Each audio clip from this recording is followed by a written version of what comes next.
سلام، من محمد قنادی هستم، مدیر مؤسسه حسابداری ترازان حساب و شما رو به یه پادکست مالیاتی دیگه دعوت میکنم. توی این پادکست میخوام راجع به ثبت نام اشخاص حقیقی در سامان مادیان با شما صحبت کنم.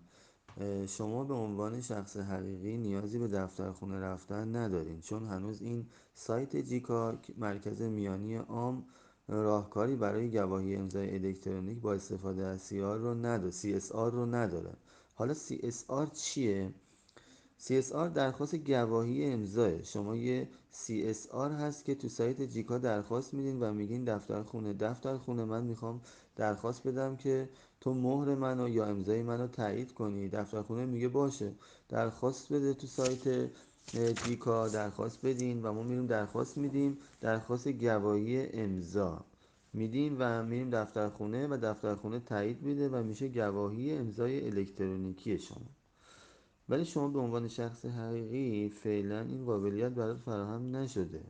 خب حالا چیکار کنیم این قابلیت فعلا برای ما فراهم نشده؟ ما یه زوج کلید میخوایم، کلید خصوصی و کلید عمومی.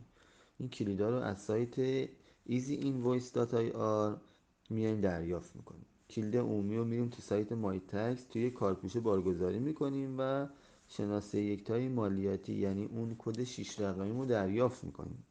دوباره برمیگردیم داخل easyinvoice.ir، اونجا هم میای دوباره شناسه یکتاتو بارگذاری میکنی و فاکتورتو ارسال میکنی.